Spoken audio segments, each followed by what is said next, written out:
Olá, pessoal, tudo bem? Estamos iniciando nossa segunda web da disciplina de Organização, Sistemas e Métodos.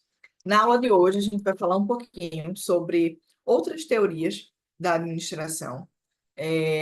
A gente vai ver aqui, deixa eu abrir para vocês. A gente vai falar sobre a teoria das relações humanas, a abordagem estruturalista da administração e a abordagem sistêmica. Então, a gente já viu que a sobrevivência humana, ela está diretamente relacionada à sua condição, à sua característica de precisar de que outro ser humano cuide da gente, né? Então, a gente nasce como seres indefesos, e aí alguém cuida da gente, alimenta a gente, educa a gente, e a gente cai para o mundo.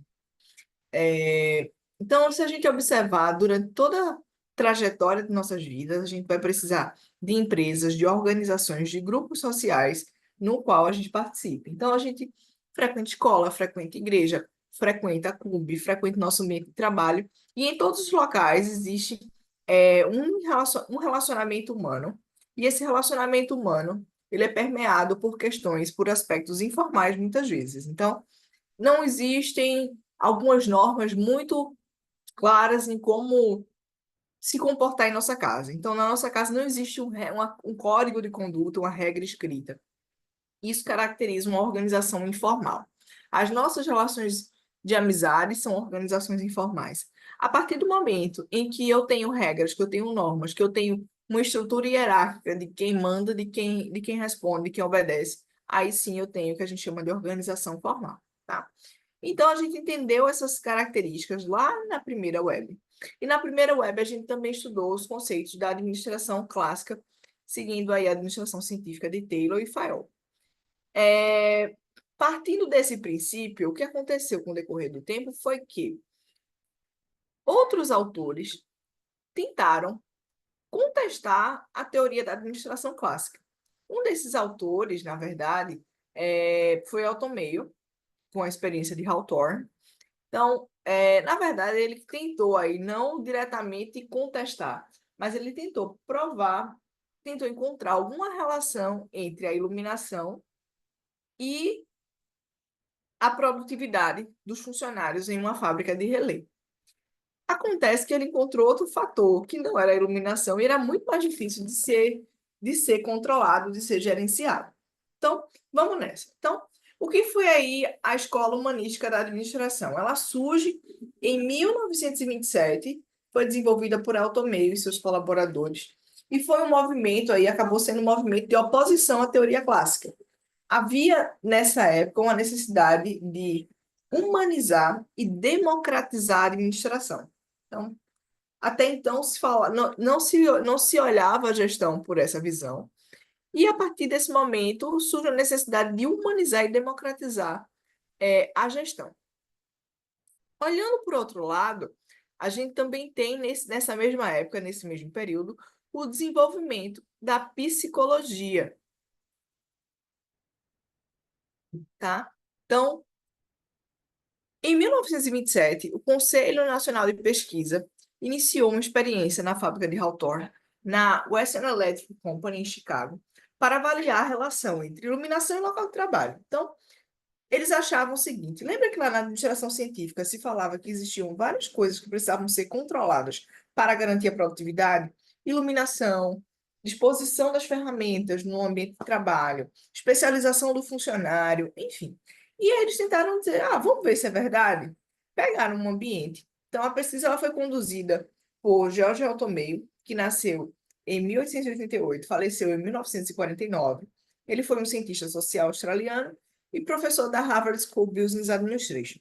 Então, ele foi reconhecido, por meio da teoria das relações humanas, o impacto de variáveis de natureza psicológica no dia a dia das organizações. Então, aqui está a fábrica, que foi o objeto de estudo dessa teoria da administração.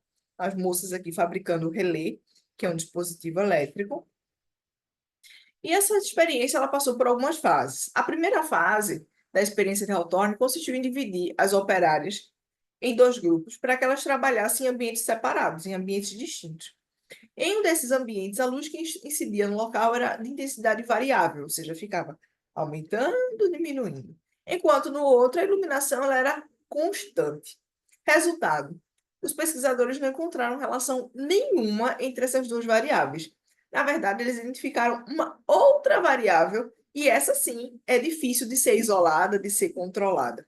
É a variável fator psicológico. O que aconteceu aí? É, Então, existia iluminação não afeta em nada, o fator psicológico afeta. Então, essa experiência ela passou para a sua segunda fase, onde foi criado um grupo de observação em que 5 operários montavam relés, enquanto uma sexta fornecia peças para abastecer o trabalho. A sala de prova ela foi separada do departamento por uma divisória de madeira, e a produção foi o índice de comparação entre o grupo experimental, sujeito a mudança nas condições de trabalho, e o grupo de controle, trabalho em condições constantes. Então, tinha dois grupos: o experimental, que tinha mudança no contexto, mudava a iluminação, mudava a forma de trabalho, e o grupo de controle, que continuava trabalhando no modelo tradicional, no modelo antigo. Então, as mulheres gostavam de trabalhar na sala de prova, porque era tudo novidade, era divertido, a supervisão era legal. Ao contrário do grupo de controle, que era aquilo que elas já viviam, que era a rotina que elas já viviam. Então, havia um ambiente amistoso, amigável, sem pressão, no qual a conversa era permitida, aumentando ainda mais a satisfação do trabalho. Não havia temor ao supervisor, ele atuava aí como um orientador, e houve um desenvolvimento social do grupo experimental. As mulheres se tornaram amigas e formaram uma equipe. Houve o desenvolvimento de objetivos em comum, como, por exemplo, aumentar o ritmo de produção. Então, essa é uma das grandes críticas à teoria das relações humanas, porque ela critica a administração científica pela superespecialização do funcionário, ela critica a administração científica por tratar o homem como homo econômicos, aquele que trabalha por dinheiro, mas no fim ela fez a mesma coisa. Ela buscou criar um ambiente de trabalho amigável, um ambiente de trabalho ok, para possibilitar aumento do ritmo de produção, por consequência, aumento de itens produzidos, por consequência, aumento do lucro. Então, na terceira fase da experiência de Hawthorne, a diferença entre as atitudes das mulheres do grupo experimental e do grupo de controle levaram os pesquisadores a afastar o objetivo inicial, que estava inicialmente focado nas condições físicas, e passaram a se fixar nas relações humanas no trabalho. A empresa decidiu estabelecer um programa de entrevistas com seus empregados com o objetivo de conhecer sentimentos, motivações e aspirações dos colaboradores. Então, até então, o colaborador era aquela criatura que estava ali como uma peça na engrenagem, e agora ele é uma criatura que tem sentimento, que tem motivação, que tem aspiração. E se eu escuto isso do colaborador, se eu sei como lidar com isso, pode ser que esse trabalhador venha trabalhar mais, venha trabalhar melhor e aumentar a minha eficiência operacional. Então, a conclusão é que existia uma organização informal dentro de cada grupo de operários com o objetivo de oferecer proteção mútua. Então, já se sabia da existência do grupo formal, que são supervisores, gerentes, encarregados, as relações de trabalho, tal qual estão descritas no organograma. Mas aí vem um outro fator, que é esse fator dessa organização informal, que são as relações de amizade, os laços, quando você tem um vínculo muito forte com alguém, quando seu ambiente de trabalho é legal, e isso é, é uma característica de uma organização informal coabitando na organização formal. Então, essa quarta fase da experiência de Hawthorne consistiu em replicar na linha de produção um regime de trabalho que prevalecesse a organização informal. Então, viram que aquele grupo de controle ele produzia bem e transportaram essa lógica de trabalho para a linha de produção normal, tá? Nele, as recompensas oferecidas variavam conforme a produção. Quanto mais se produzisse, maiores os ganhos. Então, mais uma vez aí uma crítica à teoria das relações humanas por criticar tanto a administração científica por isso, e acabou repetindo o mesmo cenário. Então, a motivação ela muda quando as pessoas trabalham livremente e amparadas por laços de lealdade e solidariedade. E aqui tem um vídeo sobre a experiência de Hawthorne, que eu vou passar para vocês, tá? Até agora tudo certo? Alguma dúvida? Tudo tranquilo, Yasmin?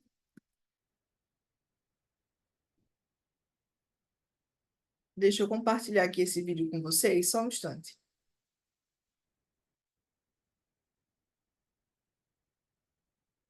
Show, vamos nessa. Deixa eu ver se dá certo aqui. A teoria das relações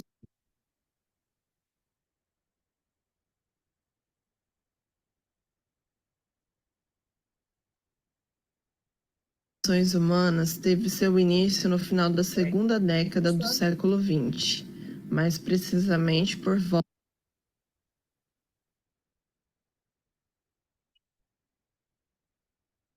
das relações humanas teve seu início no final da segunda década do século XX, mais precisamente por volta de 1930, um período difícil, marcado por recessão econômica, inflação, desemprego e forte atuação dos sindicatos. Ela surgiu nos Estados Unidos como consequência das conclusões da experiência de Hawthorne, que mostrou a necessidade de humanizar e democratizar as organizações.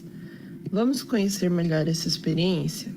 A experiência de Hawthorne foi um trabalho realizado pelo psicólogo e professor de Harvard, Elton Mayo, entre 1927 e 1932, em uma empresa chamada Wesley Electric Company, na cidade de Chicago, no bairro de Hawthorne, a razão pela qual foi dada esse nome à pesquisa.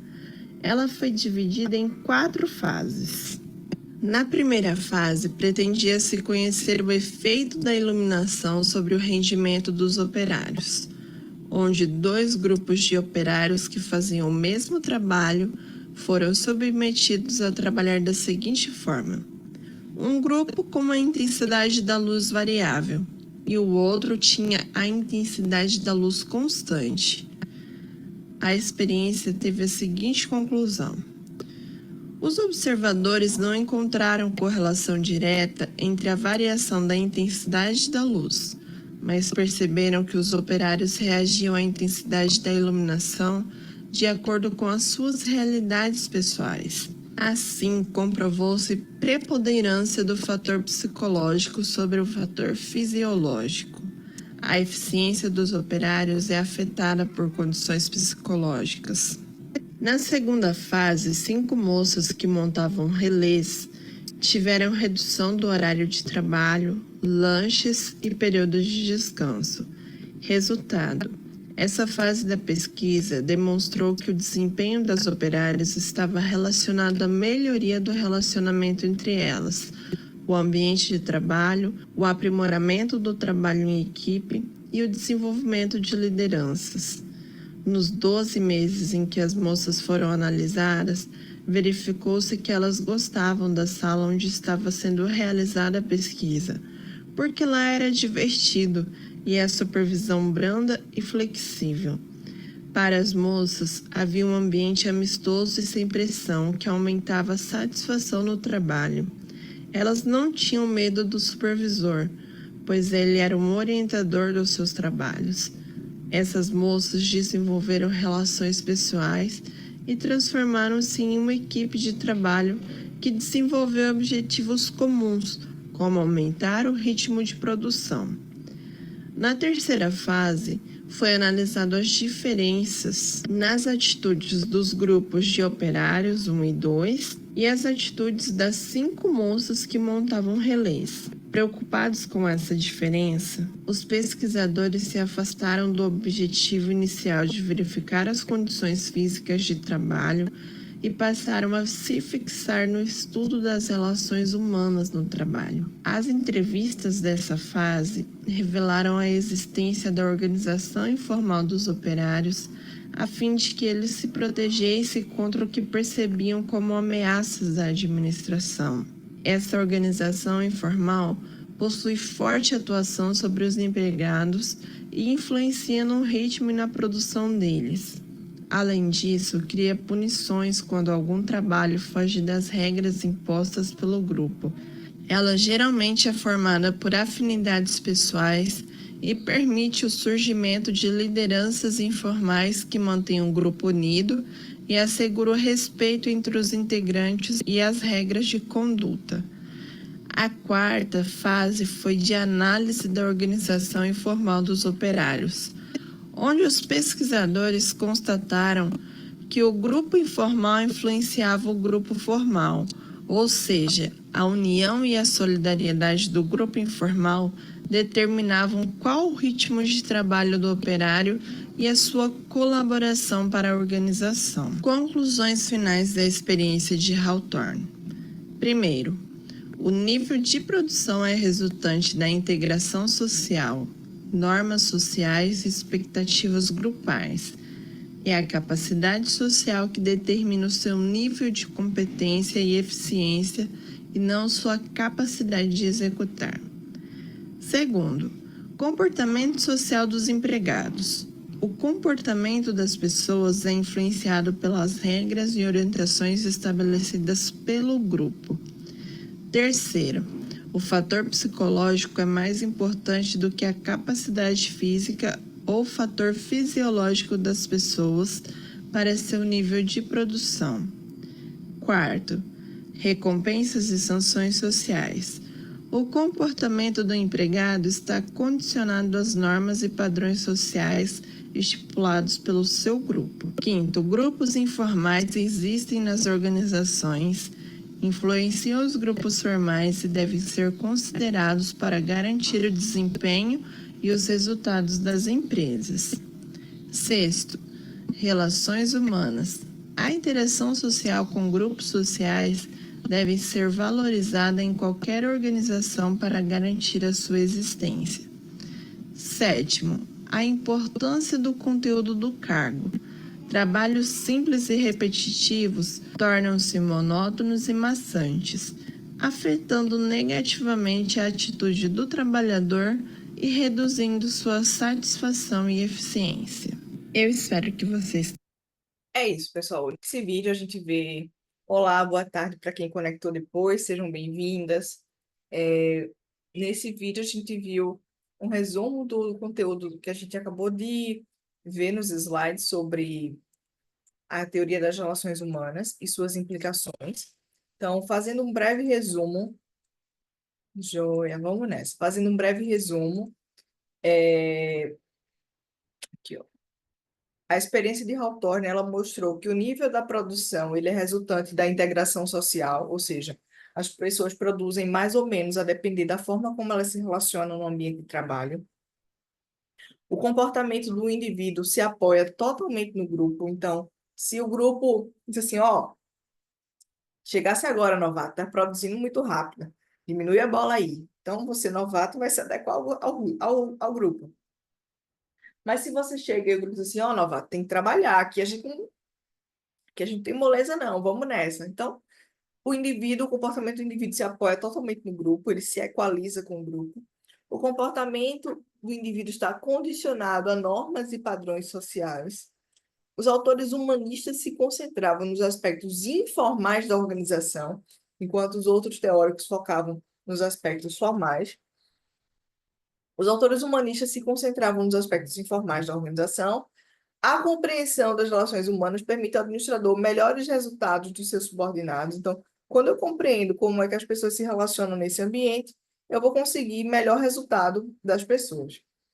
Há também aí a ênfase na importância do conteúdo do cargo. Então, até então, o funcionário era aquele que cumpria ordens, que realizava tarefas, e agora eu vou pensar no conteúdo do cargo, de como tornar esse trabalho atrativo. Outro ponto é a ênfase nos aspectos emocionais. Então, vê que lá se fala sobre conversar com o colaborador, aqui, ó. Conversar com o colaborador para conhecer sentimento, motivação e aspiração. Quem é que... Até então, ninguém estava nem aí para isso. Então, a teoria das relações humanas, a gente tem um ganho bem interessante com ela. Lembrando que essas teorias, elas não são excludentes, ou seja, a teoria clássica não serve mais, vou aposentar e agora a gente vai falar só de relações humanas. Não, não é isso. Essas teorias, elas precisam se somar, a gente precisa entender a atuação dessas teorias em conjunto para que a gente tenha aí uma visão global da organização e aproveite o melhor de cada uma delas. Então, tem algumas características nesse quadro sobre diferenças entre as teorias clássicas e a teoria de relações humanas. Na teoria clássica, trata a organização, a empresa como uma máquina. Na teoria das relações humanas, trata a organização como um grupo de pessoas. Na teoria clássica, enfatiza-se as tarefas ou a tecnologia, e na teoria das relações humanas, enfatiza as pessoas. Teoria clássica, inspirada em sistemas de engenharia, então era conduzida por engenheiros. E aqui eu tenho o surgimento da psicologia, eu tomei, então, inspirada em sistemas de psicologia. Teoria clássica, autoridade centralizada, então tinha quem mandasse. Na teoria das relações humanas, vê lá naquele trecho em que uma das moças ela é escolhida para abastecer a rotina de produção das outras. Então, quando eu pego uma atividade e passo para outra pessoa de forma provisória, isso é o que a gente chama de delegação.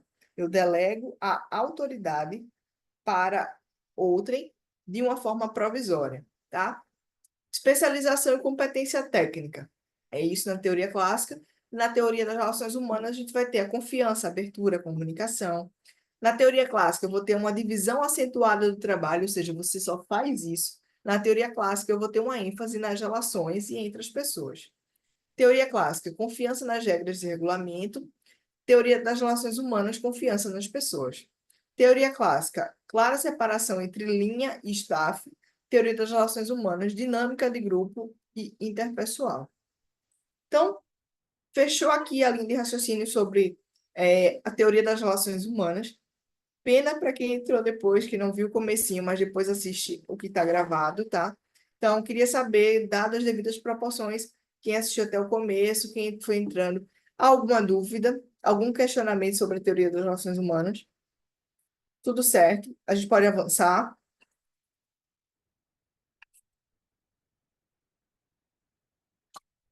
Pronto, maravilha. Qualquer coisa, chame aqui no chat, tá bom? Então, aqui ótimo, obrigada. Obrigada pelos retornos. Então, vamos lá. Nossa, fechei o negócio aqui.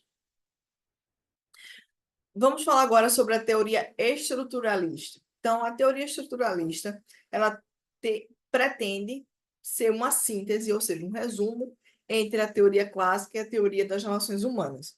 Teoria clássica com aspectos formais, teoria das relações humanas com aspectos informais. Ela se inspirou na abordagem de Max Weber. Max Weber é um dos principais nomes da teoria da burocracia. Então, ao contrário do que se pensa, burocracia não é um negócio ruim. Burocracia é um negócio bom. A questão é que a gente reclama, esse processo é muito burocrático. Aquele banco é muito burocrático e trata a burocracia como sendo um termo negativo. Na verdade, não é.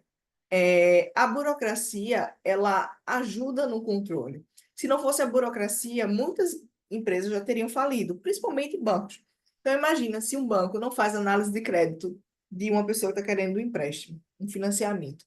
Ele vai e empresta. Essa pessoa não paga.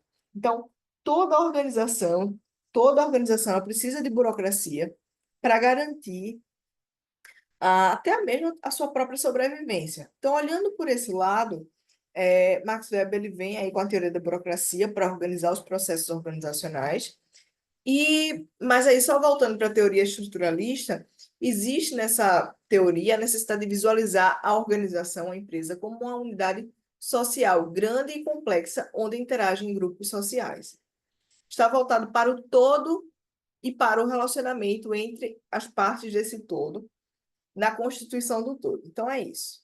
Então, a estrutura, o que é estruturalista? O que é estrutura? Estrutura é o conjunto formal de dois ou mais elementos que permanece inalterado, seja na mudança, seja na diversidade de conteúdo, isto é, a estrutura se mantém mesmo com a alteração de seus elementos e relações. Então, vamos imaginar que o fulano trabalhou numa empresa durante 30 anos.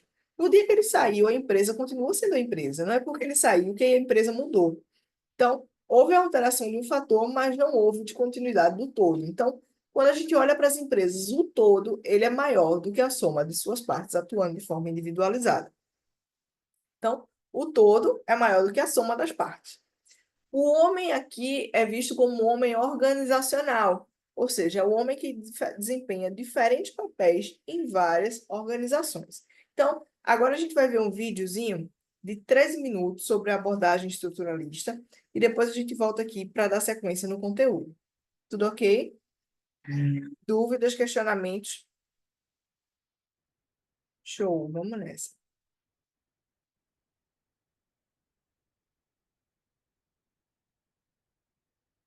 Das organizações, sua estrutura interna e a interação com outras organizações.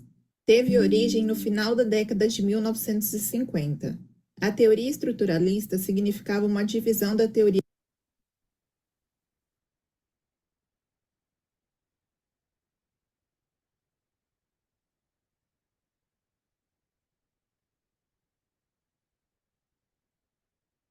da burocracia e uma legião de reais. So what is ClickUp? ClickUp is an all-in-one productivity software where you can manage everything and anything related to your work, your documents, your chat. Agora vamos falar sobre a tipologia das organizações. Não existe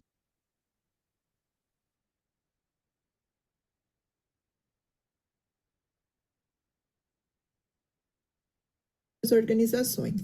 Oi, pessoal! O nosso bate-papo de hoje é sobre a teoria estruturalista, que concentra-se no estudo das organizações, sua estrutura interna e a interação com outras organizações. Teve origem no final da década de 1950. A teoria estruturalista significava uma divisão da teoria da burocracia e uma ligeira aproximação com a teoria das relações humanas, e representa uma visão crítica da organização formal.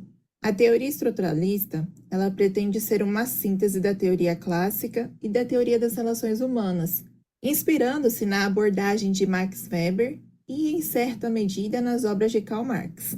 Seu principal objetivo é estudar os problemas das empresas e suas causas, dando atenção especial aos aspectos de autoridade e comunicação, considerando que existem 4 elementos comuns a todas as empresas. O primeiro deles trata-se da autoridade, que é o elemento mais comum e estável das organizações, pois nestas há uma forma de governo, mesmo que o sistema decisório mude. O segundo elemento é a comunicação. Administrativamente, nas empresas, a comunicação organizacional tem diferentes fluxos e pode correr em diferentes direções, horizontalmente, entre cargos iguais, ou verticalmente, entre diferentes escalões, de cima para baixo ou vice-versa. E eles podem ser transmitidos de diferentes maneiras, oralmente, por escrito, por telefone e com diferentes conteúdos, ordens, relatórios, apresentações e etc. O terceiro elemento é a estrutura comportamental, que é o estudo da organização do ponto de vista da divisão do trabalho, dos papéis que devem ser desempenhados e do comportamento real dos membros da organização. E, finalmente, o quarto elemento é a estrutura de formalização, que é o grau em que uma organização é governada por normas ou regras estabelecidas.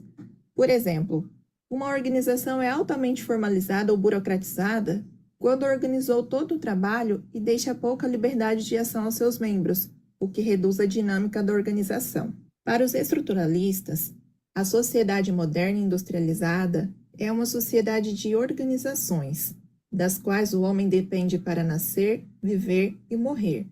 Essas organizações diferem e exigem certos traços de personalidade de seus participantes. As organizações passaram por um processo de desenvolvimento ao longo de 4 etapas, que são elas. A primeira delas é a fase da natureza, que é o estágio inicial, em que os fatores naturais constituíam a única base de subsistência da humanidade. A segunda é a fase do trabalho, onde surge um fator revolucionário, que inicia uma verdadeira revolução no desenvolvimento da humanidade, o trabalho. Nessa fase, os elementos da natureza são transformados através do trabalho. O terceiro é a fase do capital, que prevalece sobre a natureza e o trabalho, tornando-se um dos fatores básicos da vida social. Em quarto, vem a fase da organização, onde a predominância da organização tornou-a independente em relação à natureza, trabalho e capital, utilizando-os para atingir seus objetivos. A análise das organizações, do ponto de vista estruturalista, é feita a partir de uma abordagem múltipla, sendo elas: organização formal e informal.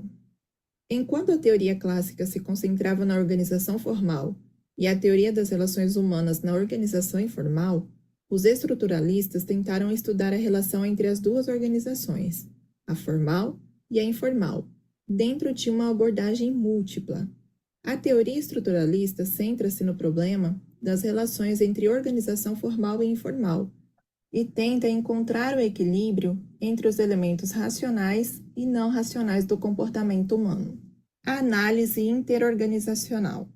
Enquanto as outras teorias administrativas se preocupavam com fenômenos que ocorrem dentro da organização, através da análise interna das organizações, os estruturalistas inauguraram a preocupação com a análise interorganizacional.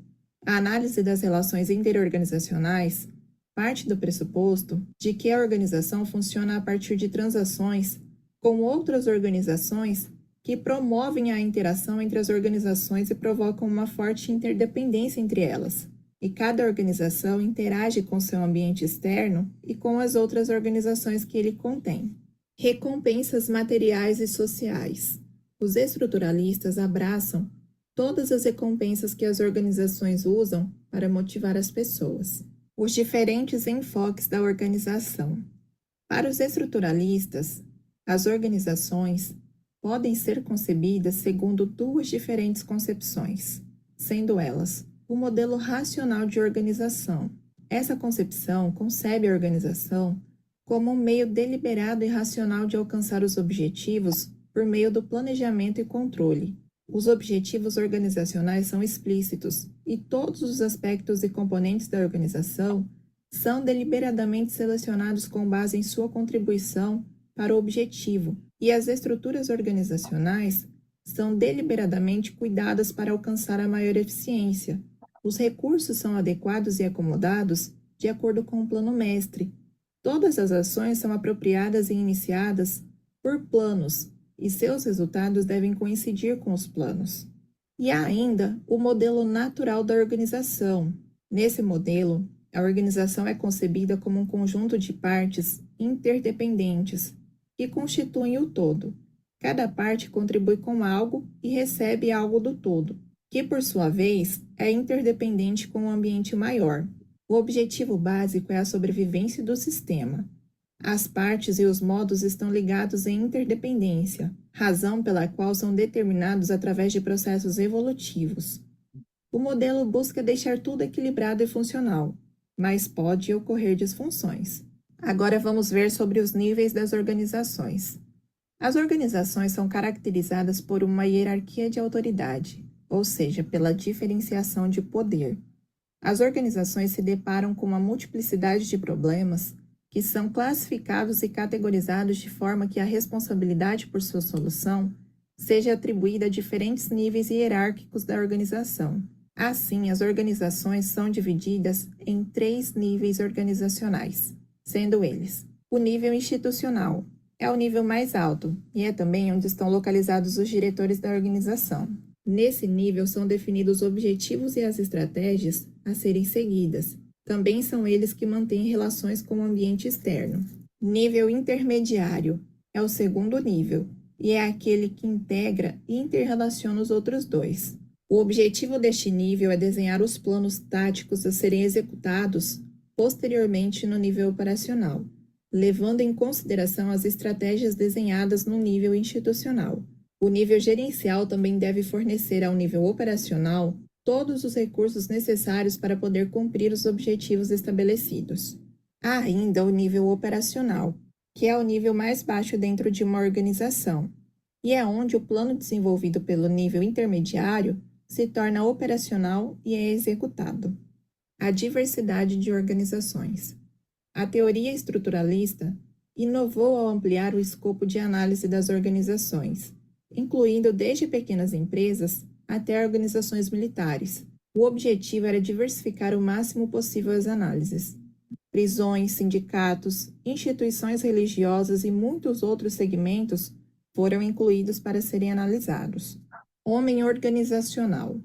A teoria clássica caracteriza o homem econômico e a teoria das relações humanas o homem social. Já a teoria estruturalista foca no homem organizacional, que é o homem que desempenha diferentes papéis em várias organizações. O homem organizacional, para ser bem-sucedido em todas as organizações, precisa ter as seguintes características distintas de personalidade: flexibilidade, face às constantes mudanças que ocorrem na vida moderna, como a diversidade dos papéis desempenhados nas organizações, tolerância às frustrações, para evitar o esgotamento emocional derivado do conflito entre as necessidades organizacionais e as necessidades individuais, cuja mediação se faz por métodos racionais. Capacidade de adiar recompensas e compensar o trabalho rotineiro dentro da organização em detrimento de preferências pessoais e vocações. Desejo permanente de realização, de garantir o cumprimento e a cooperação com as regras que controlam e asseguram o acesso a cargos de carreira na organização, proporcionando recompensas sociais e materiais. Agora vamos falar sobre a tipologia das organizações. Não existe organização igual a outra, embora existam características que permitem classificá-las e fazer uma análise comparativa das organizações, que pode ser por alguma característica compartilhada ou algum fator importante. Vamos abordar as duas principais tipologias, sendo a tipologia de Etzioni e a tipologia de Blau e Scott. A classificação que Etzioni desenvolve está priorizando o uso e o bom sentido da obediência e as formas como os controles são utilizados sobre os envolvidos. Trata-se de uma tipologia simples e unidimensional, baseada exclusivamente nos tipos de controle, de tal forma que existem 3 tipos de organizações: coercitivas, utilitárias e normativas. Organizações coercitivas são aquelas onde o poder é imposto pela força. A coerção é o principal meio de controle de seus membros, enquanto a sua orientação é caracterizada por grande alienação. Por exemplo, campos de concentração, prisões, hospitais para doentes mentais e outros. Organizações utilitárias. Nessas organizações, o poder ocorre por meio de incentivos econômicos. São aqueles que usam recompensas materiais como principal meio para controlar seus membros, e neles determinam seu nível de envolvimento para obter o maior benefício. Este tipo de envolvimento é característico de organizações industriais, laboratórios de pesquisa, atividades comissionadas e etc. Organizações normativas são aquelas em que o envolvimento moral e a aceitação social são a principal fonte de controle, enquanto a orientação dos participantes é caracterizada por seu grande envolvimento com a organização.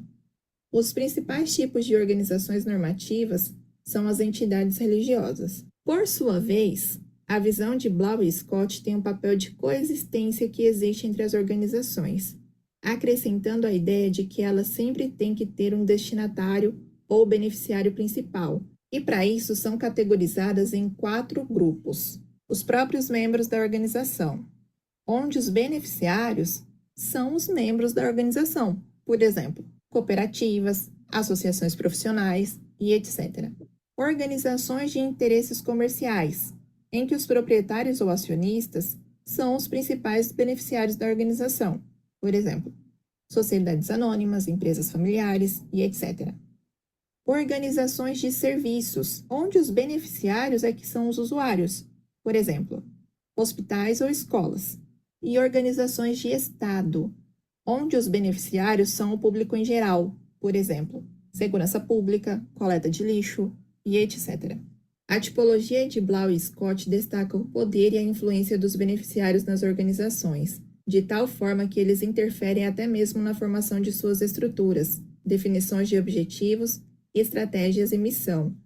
Ambas as tipologias são simples e unidirecionais, pois não fornecem informações sobre as diferentes tecnologias ou sistemas administrativos das organizações. Bom, pessoal, esse foi um resumo da teoria estruturalista. Eu espero que vocês tenham gostado. E se esse vídeo te ajudou de alguma forma, deixa seu like. Vamos lá fazer um breve review desse vídeo. Foi um dos mais completos que eu encontrei, baseado nos livros, enfim, em toda a didática técnica da administração. E ele mostra de forma muito simples de como a teoria estruturalista ela se organiza. E a gente vê vários traços que se repercutem até hoje. Então, o entendimento do homem organizacional. O que é isso? Aquela pessoa aqui em casa, ela é pai, é mãe, que na rua ela tem um cargo na igreja, que no trabalho ela ocupa um cargo de liderança, que em outro local exerce algum tipo de trabalho voluntário. Então, na nossa vida, nós somos criaturas organizacionais.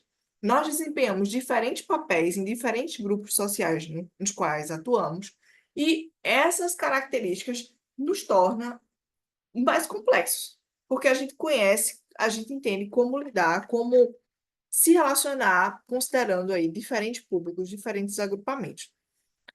Outro ponto interessante da teoria estruturalista é a sua compreensão que uma empresa não é um sistema fechado, mas ela é um todo, permeado, feito um todo composto de partes, e essas partes, elas são mais importantes quando elas estão juntas do que quando elas estão separadas.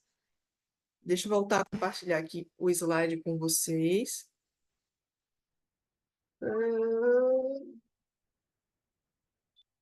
Pronto. Teoria estruturalista, vimos.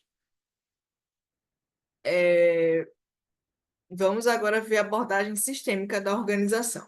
Então, ela se complementa de alguma forma, tá? A teoria sistêmica, ela repete esse entendimento do todo, o todo é maior do que a soma das suas partes, mas aqui tem um conceito interessante. Na teoria sistêmica surge o conceito de cibernética. Cibernética é um termo que, quando eu falo, a gente pensa sempre em informática, tecnologia, computador, rede, nanã, mas cibernética é uma palavra cujo significado é a arte de governar navios, dirigi-los por meio da comunicação e controle. Então, a cibernética ela surgiu como uma ciência interdisciplinar para relacionar as ciências e preencher os espaços previstos, vazios, não pesquisados por nenhuma delas, e permitir que a ciência utilizasse conhecimentos desenvolvidos pelas outras. Então, vou dar um exemplo prático. A gente está com dor de cabeça, aí você vai no médico, você procura um neurologista. Aí diz assim, não, o problema é endócrino, você vai no endocrinologista. Aí ela diz, não, o problema é hormonal, procure um ginecologista. E você fica andando por várias especialidades, e somente o clínico geral ele tem uma ideia do todo, mas ele não é especialista no todo. Então, a cibernética ela surge aí como se fosse um clínico geral na medicina, uma ciência que busca integrar todas as partes, tentando preencher vazios, lacunas não preenchidas entre essas partes. Então, vou adiantar esse tópico, que ele vocês já viram isso, todo o processo ele é composto de entrada, processamento, saída de feedback. Então, é um conceito que já está claro aí para vocês. E aqui eu vou trazer alguns conceitos que talvez ainda não estejam claros, que talvez vocês não encontrem com frequência, mas pode cair numa prova de um concurso que você fizer, pode cair em alguma questão de prova, então é importante que vocês tenham isso em mente. O que é entropia? Entropia é um termo que a administração vai lá herdar na física, vem da segunda lei da termodinâmica, se refere à perda de energia em sistemas isolados, levando-os à degradação, desintegração e até mesmo seu desaparecimento. Já a sinergia significa trabalho em conjunto. Existe sinergia quando duas ou mais causas atuando conjuntamente produzem um efeito maior do que a soma dos seus efeitos produziriam atuando individualmente. Então, vamos supor que eu resolva fechar a folha de pagamento da empresa sozinha. E eu vou quebrar a cabeça, eu vou demorar, eu vou me atrasar, mas se outra pessoa faz comigo, a gente termina rápido. Então, duas pessoas atuando conjuntamente produzem um resultado melhor do que se cada uma estivesse fazendo isso de forma isolada, de forma separada. Essa teoria, ela surge aí com Von Luigi Bertalanffy em 1937. Bertalanffy traz aí conceitos da biologia, então a gente agrega agora a biologia na administração, e traz aquela ideia da divisão das células e que existe uma incompreensão do todo quando eu olho para as células de forma isolada. Então, na teoria dos sistemas são compostos de subsistemas que são abertos e cada sistema tem uma função dentro de um todo formado de sistemas. Então, imagina só, deixa eu adiantar aqui. Aqui eu tenho exemplos de sistemas. Sistema elétrico, os sistemas que compõem o nosso corpo humano. Então, sistema cardiovascular, respiratório, digestivo, nervoso. Nossa, a visão está ruim, está bem pequenininho. Mas aqui eu tenho todos os sistemas que compõem, que fazem com que a gente fique vivo, né? Então, esses sistemas, eles atuam de forma combinada, e possibilitam a nossa sobrevivência. Se eu tenho um desequilíbrio em um desses sistemas, os demais também vão ser afetados. Então, eles são interdependentes e se relacionam, tá? Não são dependentes, mas são interdependentes. tenho também sistemas de computador, a gente usa esse termo para softwares, e o sistema solar. Então, é um termo que a gente usa sempre em várias áreas do conhecimento para caracterizar agrupamentos em que eu tenho sistemas, subsistemas menores compondo esse grande sistema. Então, aqui os conceitos de entrada e saída, vou adiantar um pouquinho para a gente ganhar tempo. Então, a teoria dos sistemas introduziu-se na teoria administrativa por algumas razões. Por exemplo, a necessidade de uma síntese, ou seja, de um resumo e integração das teorias que a precedem. Então, tinha a necessidade de tentar juntar tudo que tinha vindo antes da teoria sistêmica. O esforço tentado sem muito sucesso pelas teorias estruturalista e comportamental. Todas as teorias anteriores tinham um ponto fraco, a microabordagem. Então, olhava somente para aquela sua área muito restrita. A cibernética ela permitiu o desenvolvimento e a operacionalização das ideias que convergiam para uma teoria de sistemas aplicada à administração. Os resultados bem-sucedidos da aplicação da teoria de sistemas nas demais ciências. Então, como a gente viu aí na informática, na engenharia, na biologia. Então, é uma teoria que ela é aplicada em várias áreas. Um negócio interessante aqui é o seguinte, quando a gente olha as empresas como um todo, a gente não consegue mais olhar somente as empresas como um movimento fechado, como se tinha na administração clássica. Então, hoje a gente sabe que as empresas são ambientes abertos que realizam constantes trocas com o meio externo. E nesse processo de troca com o meio externo, eu vou ter vários agentes que vão impactar e podem impactar de forma positiva ou negativa o meu negócio. Como, por exemplo, órgãos reguladores, concorrentes, acionistas, mudanças internacionais, política, ciência, tecnologia, economia. Então, são vários fatores que vão influenciar a atuação do meu negócio. Tem uma entrevista muito legal do Alexandre Tadeu da Costa. Vocês já ouviram falar no Alexandre Tadeu? Ele é um dos fundadores da Cacau Show, o fundador da Cacau Show, o idealizador da marca. Deixa eu adiantar aqui. Vocês tinham pedido, eu vi que um aluno pediu sugestão, dica de filme. Nesse material não tem dica de filme, mas tem dica de entrevista para assistir. Então, são entrevistas do Alexandre Tadeu da Costa, fundador da Cacau Show, em que ele fala em um desses vídeos, é nesse aqui, nesse último do Roda Viva, de como questões econômicas, como a inflação, afetam o negócio, de como questões, barreiras legais, barreiras de produção, normas de produção influenciam, impactam o negócio dele. Então, é uma entrevista bem bacana, gostaria que vocês assistissem e viessem com ela assistida para a próxima aula, para a gente comentar um pouquinho sobre ela, tá bom?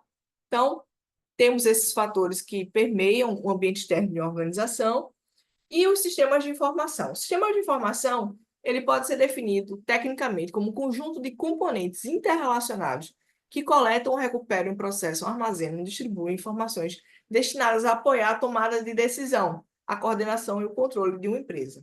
Qual é a forma mais rápida de identificar os clientes mais assíduos em compras em uma loja? Então, se eu perguntar, olha, como é que eu sei quem é que mais compra nessa loja? Hoje você vai abrir um computador, você vai emitir um relatório do sistema e vai ter essa informação muito fácil. Antigamente, não era tão simples assim. Então, aqui tem uma dica de leitura sobre o efeito borboleta, Butterfly Effect. Então, depois leiam também e reflitam sobre como tudo, o mundo está relacionado. Então, hoje, deixa eu dar um exemplo antes de falar dos sistemas e como eles podem ajudar a gente. Então, hoje, vamos supor que eu estou... Pronto, mês passado, de verdade, isso aí não foi... Não estou supondo, não, foi real. Eu tive uma conjuntivite que durou do dia 19 de julho até ontem. Ontem foi o último dia que eu coloquei colírio no olho. Então, fiquei dias assim, ó. E eu enxergava mal pra caramba, aquela secreção no olho, uma agonia, um mal-estar. E começou a me dar dor de cabeça, porque eu estava forçando a visão. Eu percebi que eu estava escutando pior, porque eu não estava enxergando. Então, perceba, algo no olho afeta... Aí deu sinusite, deu um problema na garganta, eu tive que tomar antibiótico. Vê a resenha. Meu antibiótico, meu anti-inflamatório, parananã. Acabou que essas medicações afetaram meu estômago e agora eu estou tomando remédio para o refluxo, porque a medicação afetou minha barriga, meu estômago, meu intestino. Então, perceba, eu não estou atuando de forma isolada. Um negócio que começou com uma sinusite virou uma conjuntivite que agora me deu um refluxo. Então, nós, seres humanos, estamos todos conectados. Assim como as nossas empresas, assim como os negócios, assim como o mundo em geral. A partir do momento que há esse processo de globalização, em que eu consigo me comunicar muito rápido com outros países, fazer comércio em outros países, me deslocar muito rápido entre regiões remotas, eu meio que torno esse mundo uma aldeia global. É como se o quintal da minha casa fosse o Japão. Então, esse texto fala um pouquinho sobre o efeito borboleta, o Butterfly Effect. E aí, voltando só na questão dos sistemas, a gente tem que, hoje é muito mais fácil fazer gestão quando a gente fala no levantamento de informações, uma vez que antigamente era muito mais complexo.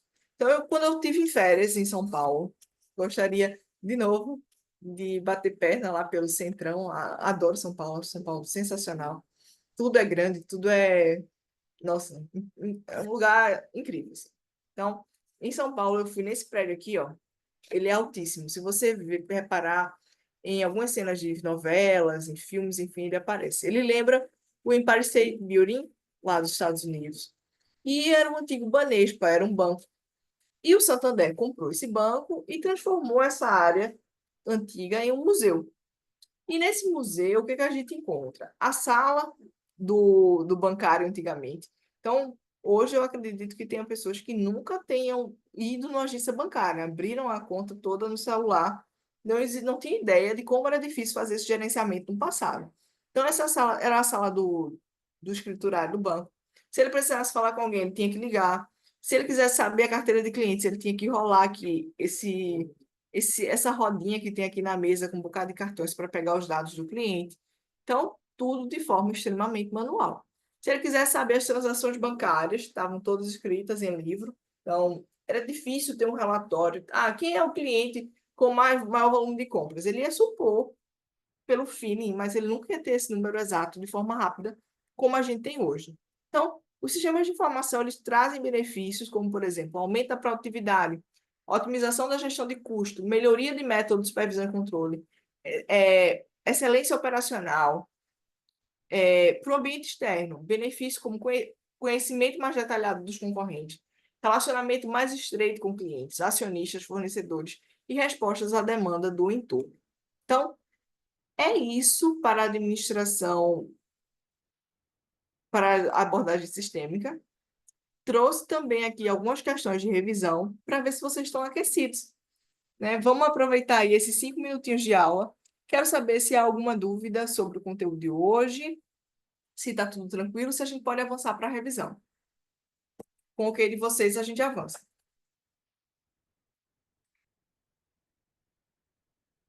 Tudo? Maravilha, vamos lá. Não tenham vergonha, né? Deixa a vergonha de lado. E vamos responder aqui. Se errar, maravilhoso. Vou adorar que vocês errem, porque vocês estão errando comigo aqui para corrigir, comigo aqui para explicar. Tá? Então, não tenham medo de errar. Não tirem onda de quem errar, porque estamos todos em um processo de aprendizado, inclusive eu. Então, não estou aqui para ser dona da verdade, para tirar onda. Não, quero construir esse caminho com vocês. Então, vamos tentar responder e tentar entender por que a gente está entendendo dessa forma. Vamos lá, algumas questões são questões de concurso, outras questões são de provas antigas que eu fiz, então fiquem atentos a esse material de revisão. Vamos lá, qual alternativa preenche corretamente a lacuna do trecho abaixo? A análise busca assimilar as organizações a um sistema composto por um conjunto de partes interdependentes organizadas de acordo com seus objetivos.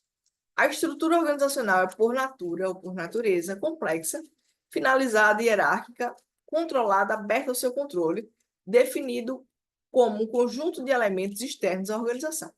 Qual é a análise que olha a organização como um conjunto de partes interdependentes? É a análise fordista, taylorista, clássica, moderna ou a primeira, a sistêmica? A André colocou aqui a. Alguém mais? Alguém mais? Isso mesmo, análise sistêmica. Perfeito.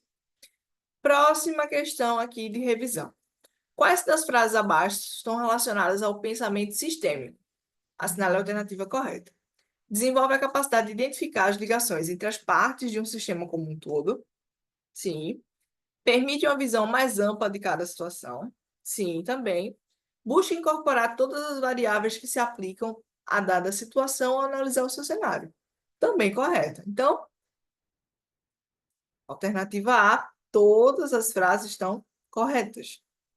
Vamos lá. Essa é difícil, eu quero ver se vocês acertam. Vamos nessa.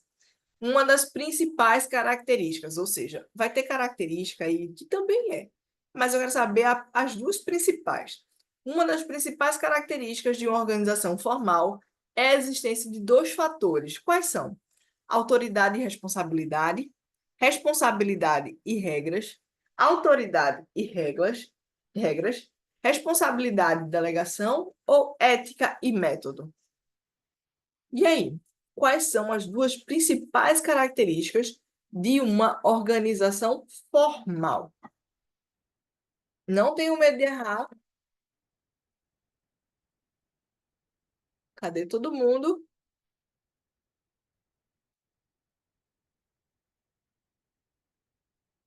Show de bola, Yasmin. Isso aí. Uma das principais características da organização formal é justamente a autoridade e a responsabilidade. Excelente. E aí, vamos lá. Tem mais algumas questões. Eu acho que dá tempo a gente ver essa aqui e a gente encerra. Então, depois tem outras questões. Deixa eu ver. Não, termina aqui essa mesmo. Vamos nessa, vamos. Já dei a resposta aqui, o ouro. A professora já entregou o ouro para vocês. Já que eu entreguei o ouro, vamos lá. Vamos ler a questão e entender com calma cada ponto.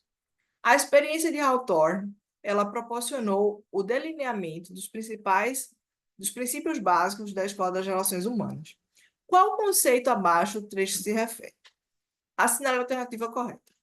Os precursores da administração científica se baseavam no conceito homo econômicos, pelo qual o homem é motivado e incentivado por estímulos salariais, que elaboravam planos de incentivo salarial para elevar a eficiência e baixar os custos operacionais.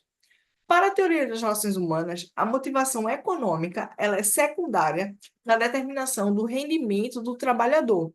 Para ela, as pessoas são motivadas pela necessidade de reconhecimento, aprovação social e participação nas atividades dos grupos nos quais convivem. Então, eu estou falando, esse trecho aí que mostra essas relações não formais se referem aos grupos informais. Alternativa C. Então, é isso. O último slide aqui são entrevistas e vídeos muito legais com o Alexandre Tadeu da Costa, fundador da Cacau Show. São vídeos excelentes. Eu tenho uma outra turma enfim, e eu passei esse vídeo com um tempo de... Tem outra turma com um tempo de duração de aula mais extenso, então passei esse vídeo aqui para eles, que é o do Roda Viva. Assistam. É 1h30, assim, brilhante, 1h30 excelente, em que ele fala de negócio, fala de gestão, fala de como o concorrente dele ajuda ele a nivelar o preço, de como ele começou a produzir, fala da organização com, enfim, o empoderamento de quem criou um negócio de sucesso e faz esse negócio de sucesso crescer. Então, é uma entrevista que vale super a pena vocês assistirem. Ok. Dúvidas, questionamentos? Podemos encerrar.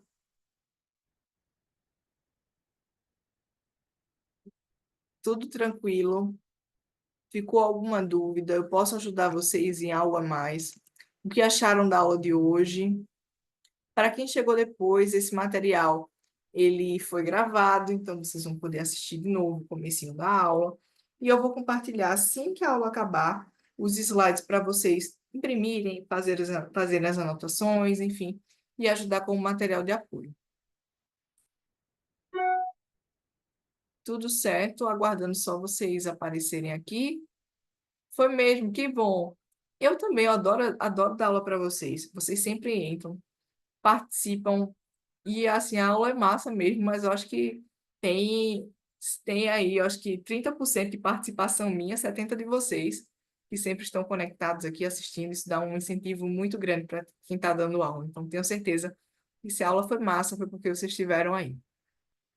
Valeu, pessoal. A gente se encontra na próxima web. Nas próximas webs a gente fala mais um pouco sobre as atividades que vocês precisam entregar, a gente tira dúvidas. Então é isso. Vamos em frente. Se cuidem aí, ótima sexta, ótimo fim, viu? Se cuidem.